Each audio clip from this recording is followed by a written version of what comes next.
ॐ ह्रीं नमो सिद्धाणं ॐ ह्रीं नमो आयर्याणं ॐ ह्रीं नमो उवच्छायाणं ॐ ह्रीं नमो लोये सब्बसाहूणं ॐ ह्रीं नमो अरहन्ताणं ॐ ह्रीं नमो सिद्धाणं ॐ ह्रीं नमो आयर्याणं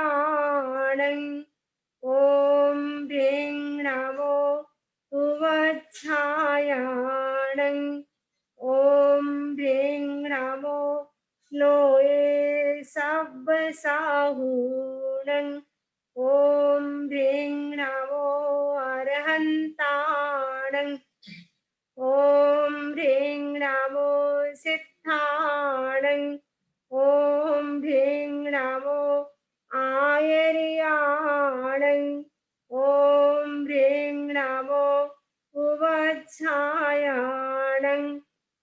ॐ ह्रीं नमो लोये सब्बसाहूणं एषो पञ्चनमुक्कारो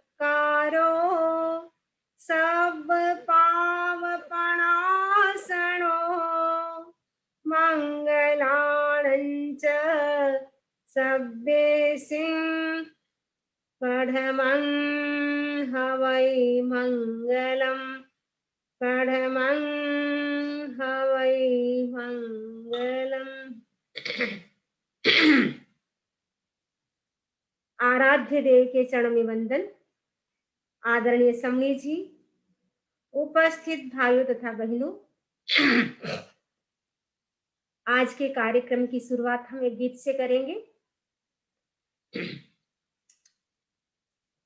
लीला कर्मों की अलबेली जिनवर ने बताया है,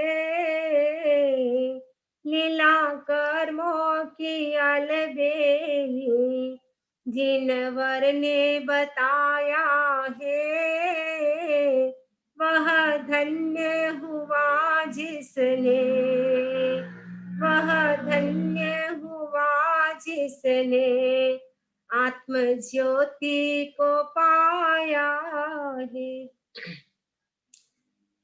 राम तेरे चरणों में किस बात की कमी थी रे, राम तेरे चरणों में किस बात की कमी थी रे, कृत कर्मों के कारण ही, कृत कर्मों के कारण ही, कृत कर्मों के कारण ही वनवास बिताया है, लीला कर्मों की अलबेली जिनवर ने बताया है। चंपा तेरे चंदना की कथा सच्ची अनूठी है, चंपा तेरे चंदना की कथा सच्ची अनूठी है, दासी बन के चलो एक दिन, दासी बन के चलो एक दिन, निज कर्म चुकाया है, लीला कर्मों की अलबेली जिनवर ने बताया है। फूलों जैसी चंदना थी, फूलों जैसी कोमल थी, सती अंजना दुलारी रे, फूलों जैसी कोमल थी, सती अंजना दुलारी रे, दाग लगता है जीवन पर, दाग लगता है जीवन पर, पथ कांटों का पाया है, लीला कर्मों की अलबेली जिनवर ने बताया है। सीता महारानी थी, नृत्य कर्म दिखाते हैं। सीता महारानी थी, नृत्य कर्म दिखाते हैं। असहाय अवस्था में, असहाय अवस्था में महलों को छुड़ाया है, लीला कर्मों की अलबेली जिनवर ने बताया है। राजा रंग कहलाते, यह माया निज कर्मों की, राजा रंग के कहलाते, यह माया निज कर्मों की। उन करोड़ों के स्वामी को, उन करोड़ों के स्वामी को रंग पल में बनाया है, लीला कर्मों की अलबेली जिनवर ने बताया है। जैसा कर्म करता तू वैसा फल पाएगा, जैसा कर्म करता तू वैसा फल पाएगा। नहीं राज है पोपा का, नहीं राज है पोपा का, जाग अवसर यह आया है, लीला कर्मों की अलबेली जिनवर ने बताया है। वह धन्य हुआ जिसने आत्म ज्योति को पाया है।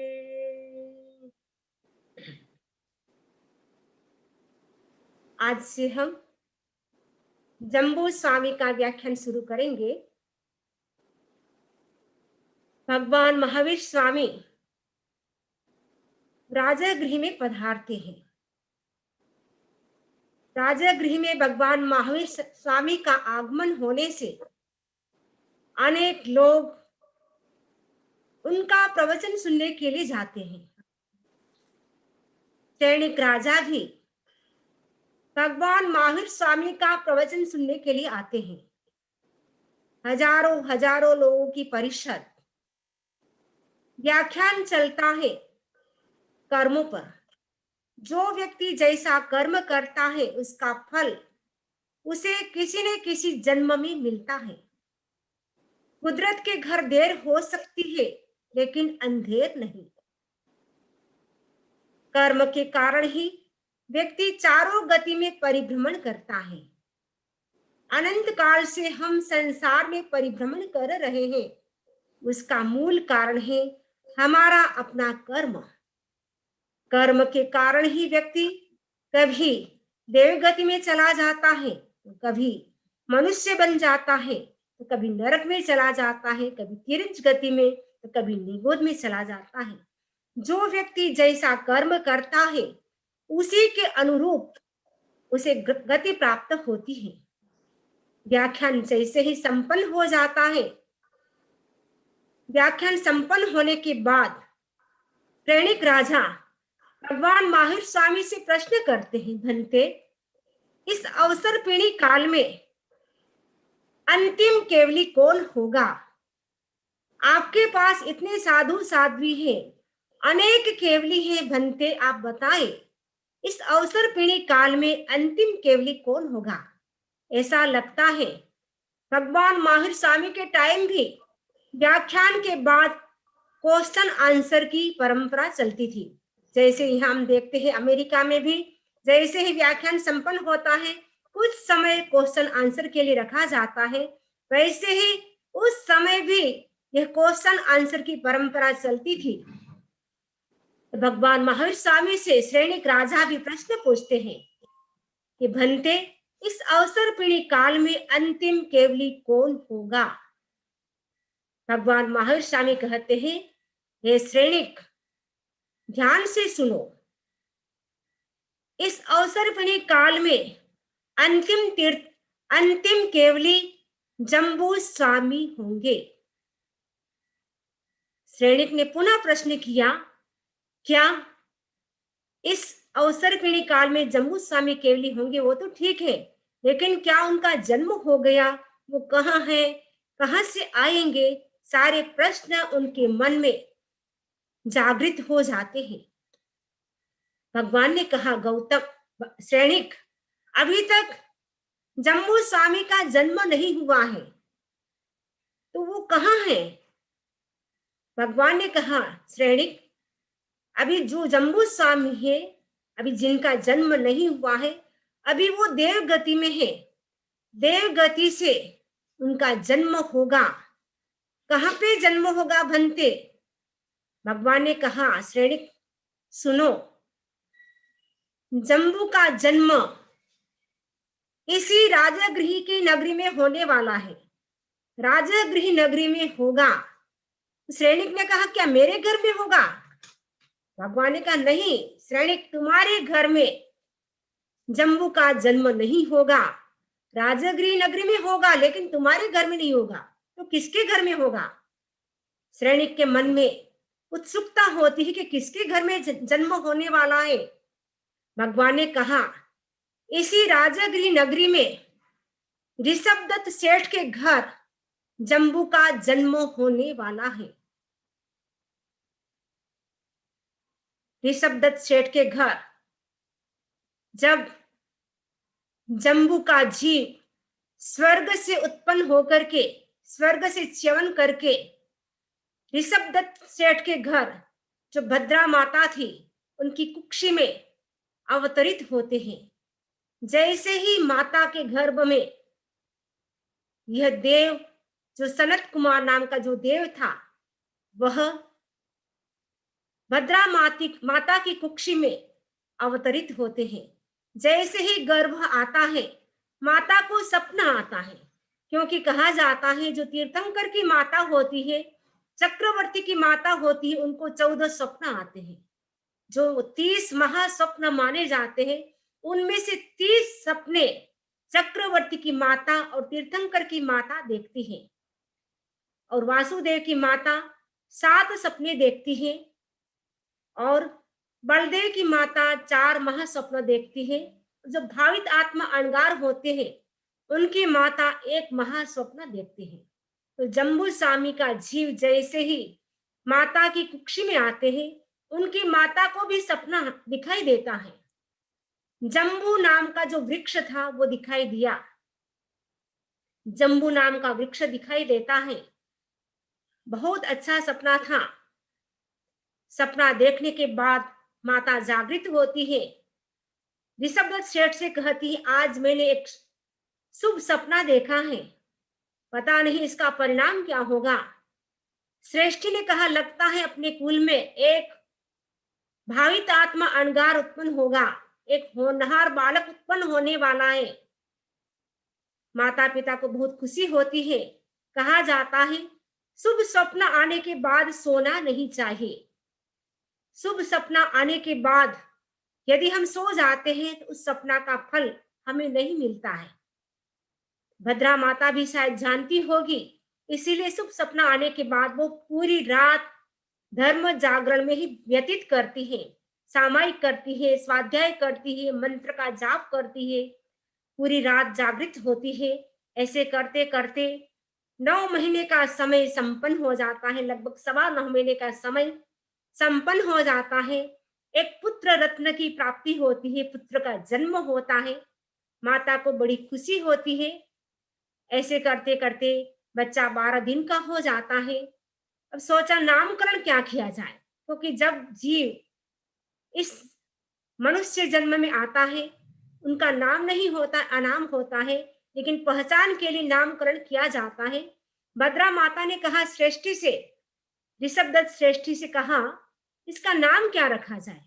माता ने कहा, जब ये गर्भ में था, इस समय जम्बू नाम का वृक्ष देखा था, इसीलिए हम इस बालक का नाम जम्बू रखे। माता के कहने से श्रेष्ठी ने कहा, ये ठीक है, आपका जो विचार है, आपका जो सुझाव है वो मेरे मान्य है। बच्चे का नाम जम्बू रखा जाए। जम्बू नाम हो जाता है। बचपन से ही माता बहुत ही अच्छे संस्कार देती है, क्योंकि बालपन में जो संस्कार दिया जाता है, बचपन में जो संस्कार दिया जाता है, वो बचपन तक भी चलता है, यानी बड़ी उम्र तक भी माता पिता के संस्कार चलते रहते हैं।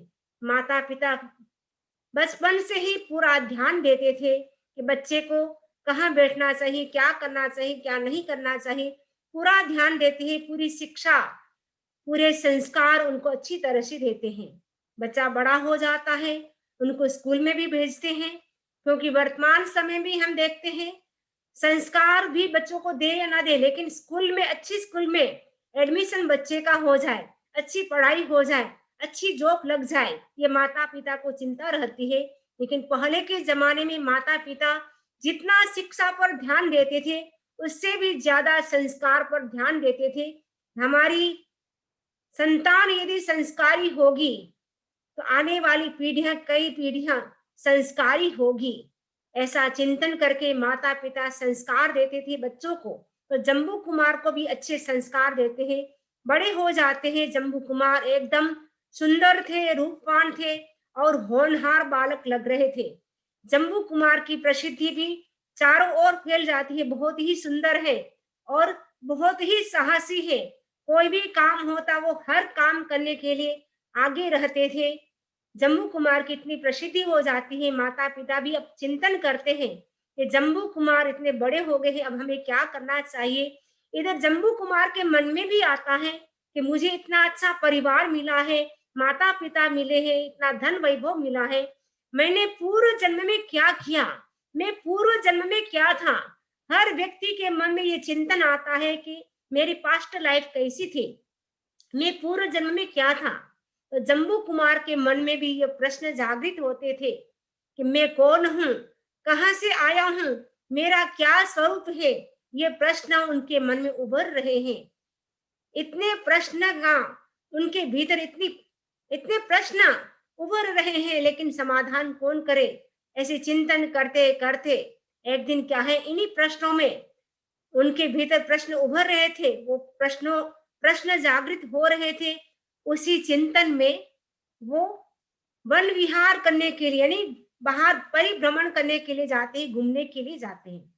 घूमने के लिए जाते हैं वन में, और वो क्या देखते हैं, एक मुनि को देखते हैं। ध्यानस्थ मुनि ध्यान में लीन थे।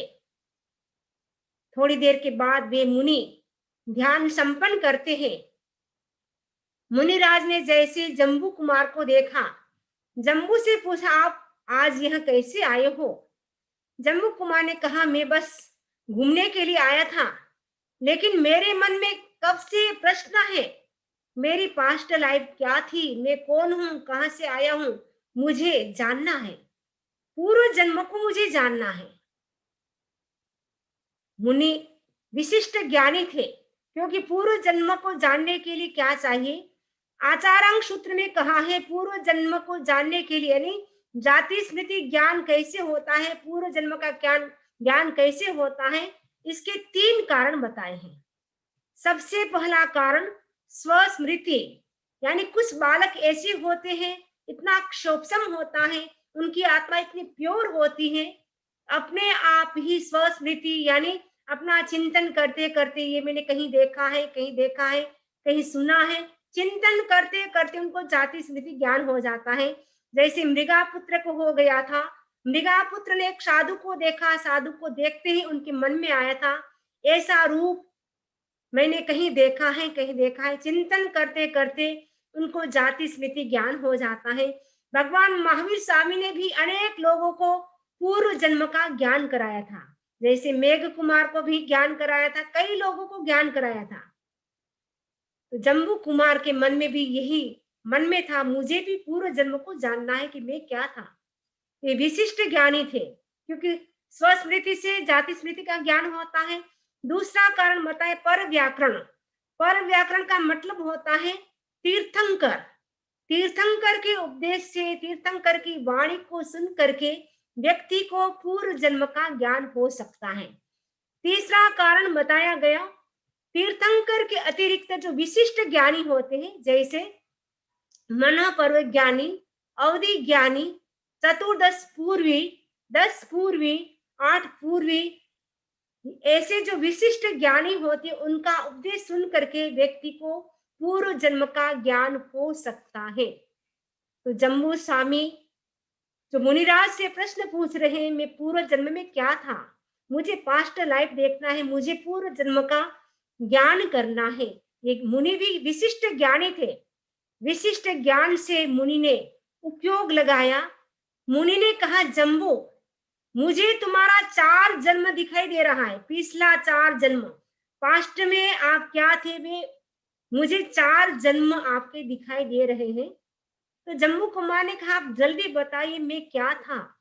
मुनिराज ने कहा, 2 मुझे तुम्हारे देव गति के जन्म दिखाई दे रहे हैं और 2 मुझे मनुष्य जन्म दिखाई दे रहे हैं। तो जम्बू कुमार के मन में वापस जिज्ञासा होती है, पहला जन्म मेरा देव गति का था या मनुष्य गति का था। मुनिराज ने कहा, पहला जन्म तुम्हारा मनुष्य जन्म था, ये मुझे दिखाई दे रहा है। मनुष्य जन्म के बाद तुम देव गति में जाते हो, फिर मनुष्य बनते हो, फिर देव गति में जाते हो। जम्बू कुमार ने कहा, मनुष्य भव में मेरा नाम क्या था। मुनिराज ने कहा, उस समय तुम्हारा नाम भावदेव था। तुम्हारे एक भाई था जिनका नाम था भवदेव। भावदेव और भवदेव, भावदेव नागला का एक व्याख्यान भी साधु संत सुनाया करते हैं। तो भावदेव, तुम्हारा नाम भावदेव था। तुमने युवा अवस्था में दीक्षा स्वीकार कर ली थी।